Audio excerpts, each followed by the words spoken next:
रात गहरी हो चुकी थी। गांव की गलियों में सन्नाटा पसरा था। सिर्फ कहीं दूर से कुत्तों के भौंकने और झींगुरों की आवाजें सुनाई दे रही थीं। गली के मोड़ पर बनी एक छोटी सी चाय की दुकान कांपती हुई लालटेन की पीली रोशनी में जगमगा रही थी। लकड़ी की बेंच पर 2 आदमी बैठे थे। शिवा, तूने कभी उस पुराने पीपल के पेड़ के नीचे रात में रुककर देखा है? लोग कहते हैं कि वहां सफेद साड़ी वाली औरत दिखती है। कहते हैं वो औरत असल में उसी हवेली वाली है जिसकी बरसों पहले मौत हो गई थी। सुनने में आया है उसकी लाश कभी ढंग से दफन नहीं हुई और उसकी आत्मा भटकती रहती है। हाँ रे, एक बार मेरा चचेरा भाई उधर से देर रात गुजरा था। बोला कि जैसे किसी ने पीछे से उसका नाम पुकारा। मुड़कर देखा तो कोई नहीं, लेकिन पैरों के पास ठंडी हवा का झोंका आया था। उसके बाद कई दिनों तक बुखार में पड़ा रहा। लोग बातें बनाते हैं रामलाल, लेकिन गांव के ही रघुवीर को याद है ना? वही जो शराब पीकर उस हवेली में घुस गया था। सुबह लोगों ने उसे चौपाल के पास पाया। पूरा पागल हो गया था। अब तो 2 शब्द जोड़ने की भी हालत नहीं है उसकी। तो क्या तू मानता है कि भूत प्रेत सच में होते हैं? न मानूं तो क्या। आधी रात को गांव के बाहर वाले कुएं पर मत जाना। पता नहीं कौन सी परछाइयां खड़ी रहती हैं वहां। कई लोगों ने देखा है, औरत के रोने और बच्चे के हंसने की आवाजें एक साथ आती हैं। चाय की भाप और धुंधली रोशनी के बीच उनकी बातचीत लगातार गहराती जा रही थी। तभी अचानक कदमों की आहट सुनाई दी। दोनों सहमकर इधर उधर देखने लगे।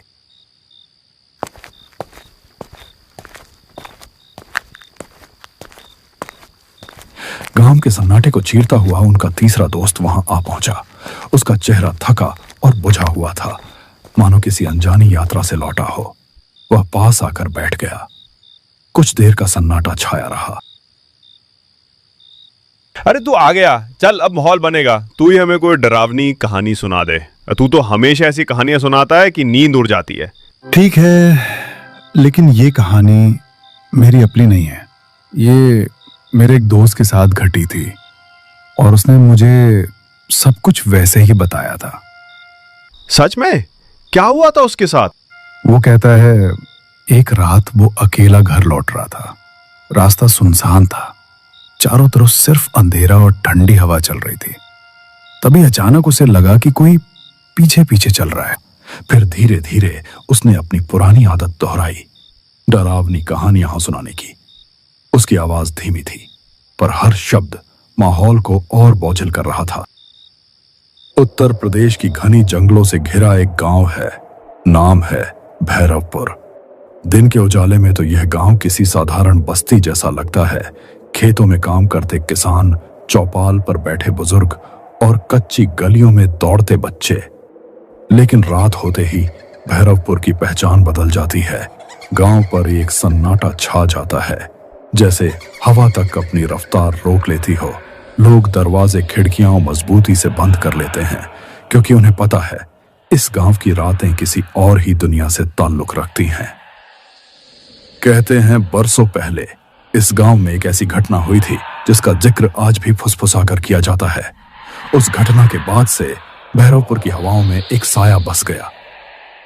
कुत्तों का एक साथ रो पड़ना, पुराने पीपल के पेड़ से आती कराहटें और उस सूखे कुएं के पास सुनी जाने वाली औरत की चीखें। ये सब किसी भ्रम का हिस्सा नहीं, बल्कि इस गांव की सच्चाई है।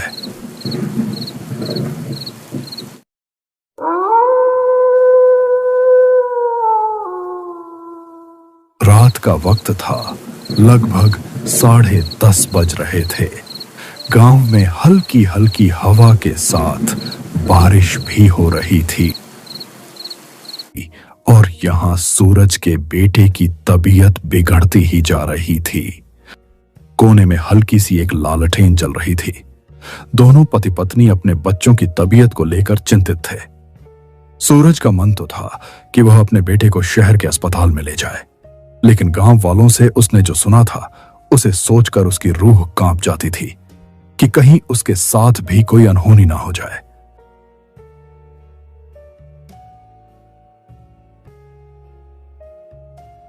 सुनिए जी, बाबू की हालत बिगड़ती जा रही है।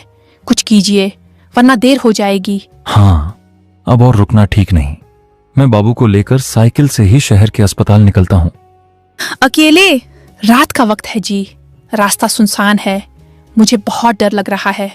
डर मुझे भी है, पर बाबू की जान से बढ़कर कुछ नहीं। चाहे रास्ता कैसा भी हो, मैं उसे शहर जरूर ले जाऊंगा। हिम्मत रखना। तुम घर पर बाबू की मां बनकर दुआ करना। मैं बाबू का बाप बनकर हिम्मत दिखाऊंगा। भरोसा रखना, मैं बाबू को ठीक करके ही वापस लाऊंगा।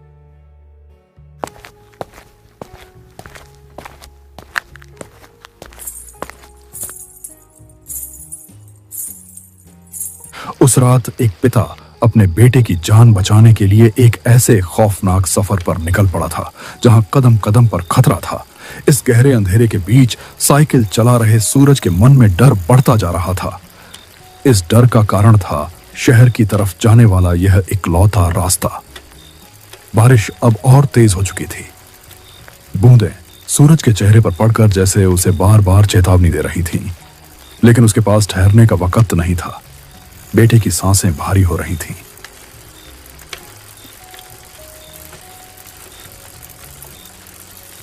और हर पल उसके हाथ से फिसलता जा रहा था।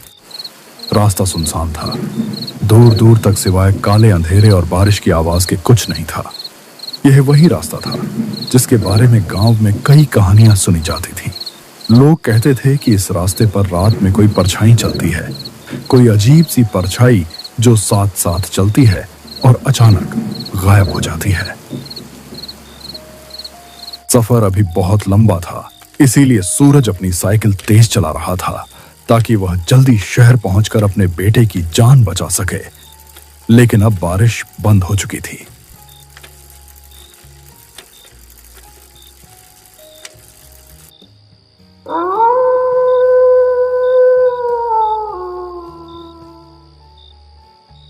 थोड़ी दूर आगे जाने पर सूरज को रास्ते में एक औरत बैठी हुई दिखाई दी। सूरज को यह देखकर बहुत आश्चर्य हुआ कि उसे रास्ते पर इतनी रात को कोई क्यों बैठा है। बेटा जरा रुक जा, ये टोकरी भारी है, मेरे बूढ़े हाथ कांपते हैं, उठा नहीं पा रही। अम्मा, मेरा बाबू बीमार है, मुझे जल्दी शहर पहुंचना है, वरना उसकी हालत और बिगड़ जाएगी। माफ करना अम्मा, अभी मेरे पास जरा भी वक्त नहीं है। अरे तू तो नेक लड़का लगता है, मेरी मदद कर दे बेटा, तेरे सिर पे दुआ रहेगी। ठीक है, आप अकेली हैं इतनी रात को। अच्छा बताइए कहाँ रखना है टोकरी, मैं उठा देता हूं।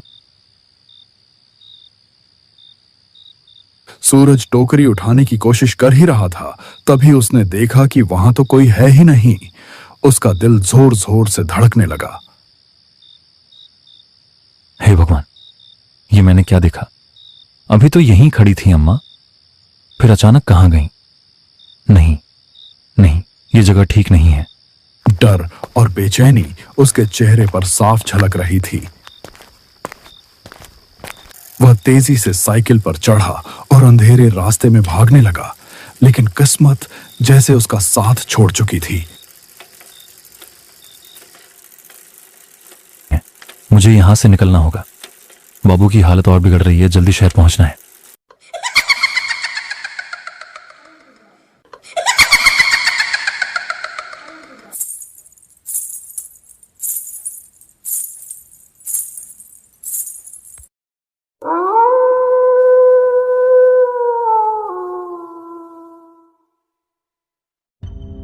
अचानक उसकी पुरानी साइकिल की जंग लगी चेन जमीन पर गिर गई। हे राम, ये क्या हो गया?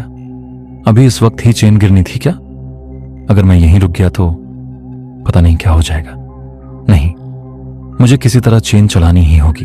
और सूरज घबराहट में झुककर चेन चढ़ाने ही वाला था कि तभी उसकी रगों में खून जम गया। सामने वहीं खड़ी थी एक औरत, और वह औरत हूबहू उसकी पत्नी जैसी दिख रही थी। उस पल सूरज का मन मानो भर भरा कर टूट पड़ा। अरे तुम यहां कैसे? तुम तो घर पर थी ना? इतनी रात गए? इस सुनसान रास्ते पर कैसे चली आई? मत पूछो, मैंने रास्ते में एक परछाई देखी थी, वो लगातार मेरा पीछा कर रही है। मैं डरी हुई थी, इसलिए भागकर तुम्हारे पास आ गई। जल्दी करो, हमें यहाँ से निकलना होगा। बाबू को मुझे पकड़ाओ, मैं उसे संभाल लेती हूँ। तुम साइकिल ठीक करो। परछाई, ये कैसी बातें कर रही हो तुम? लेकिन अगर तुमने सच में देखा है तो मामला गंभीर है। अच्छा, तुम बाबू को थामो, मैं चेन लगाता हूँ। हाँ, जल्दी करो, वो कभी भी यहाँ आ सकती है। उसने सोचा शायद उसकी पत्नी ही है जो किसी तरह यहां तक पहुंच गई। वह कुछ पूछने या सोचने की हालत में नहीं था। थकान, डर और बच्चे की बीमारी ने उसकी समझ को कुंद कर दिया था। उसने बिना शक किए अपने बीमार बेटे को उस औरत की बाहों में थमा दिया। सूरज जल्दी से साइकिल संभाल कर आगे बढ़ गया।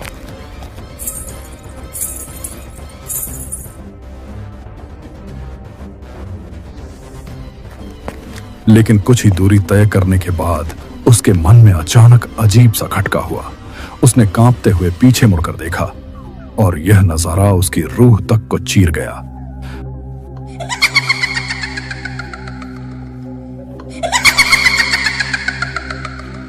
वहां उसकी पत्नी नहीं थी, सामने वही था जिससे गांव के बुजुर्ग हमेशा चेतावनी देते आए थे, छलावा। उसका असली भयानक रूप अब सामने था और उसकी पकड़ में सूरज का छोटा सा बाबू था। मेरे बाबू को छोड़ दे, ये मेरा बच्चा है। तू इसे क्यों ले आई? ओ मां, मैंने तो तुझे अपनी पत्नी समझा था। आंसू बारिश के कतरों के साथ मिल गए और उसकी दौड़ती हुई सांसें पागलपन की हद तक तेज हो गईं। वह ठोकर खाता, गिरता, फिर उठता और भागता रहा। उसके सीने में सिर्फ एक ही बात थी, किसी भी तरह बाबू को बचाना है। डर अब भी था, लेकिन उस डर के नीचे छिपा पिता का हौसला कहीं ज्यादा बड़ा था। मेरा बाबू मुझे लौटा दे। नहीं, ऐसा मत कर, मैं तुझसे हाथ जोड़ता हूं। मेरे लाल को कुछ मत करना, उसे मुझे दे दे। सूरज बेतहाशा अंधेरे में अपने बच्चे को ढूंढ ही रहा था। उसके कदम कांप रहे थे, दिल की धड़कनें तेज होती जा रही थीं। तभी उसकी नजर सामने पड़ी। वहां टूटी फूटी पगडंडी के बीच वही चुड़ैल बैठी थी। उसकी गोद में वही बच्चा था जिसे सूरज अपनी जान से भी ज्यादा चाहता था।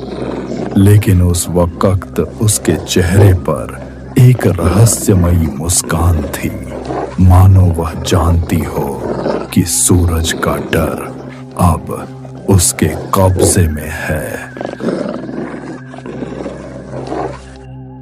नहीं, ऐसा मत कर, मैं तुझसे हाथ जोड़ता हूं। मेरे लाल को कुछ मत करना, उसे मुझे दे दे। हे भगवान, अब मैं क्या करूं? किससे मदद मांगूं? हे भगवान, मेरा बाबू मुझसे मत छीनो। वो तो मेरी सांसों की डोर है, उसके बिना मैं जिंदा नहीं रह पाऊंगा। ओ परछाई, तुझसे मैं डरता नहीं, मगर मेरा लाल तेरा नहीं है।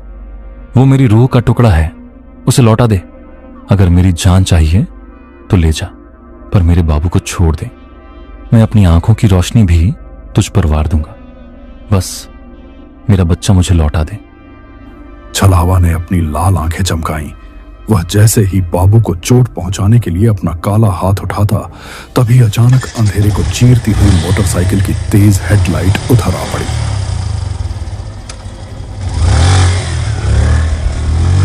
हेडलाइट की चमक और इंजन की गड़गड़ाहट ने माहौल बदल दिया।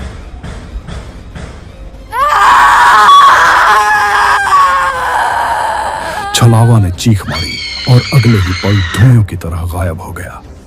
बाबू उसकी पकड़ से छूटकर जमीन पर गिर पड़ा। सूरज ने दौड़कर अपने लाल को उठा लिया, कांपते हाथों में उसे सीने से चिपका लिया और आंसुओं से उसका चेहरा भीग गया। आसमान से बरसती बूंदें अब उसे डरावनी नहीं लग रही थीं, बल्कि जैसे राहत का आशीर्वाद बनकर बरस रही थीं।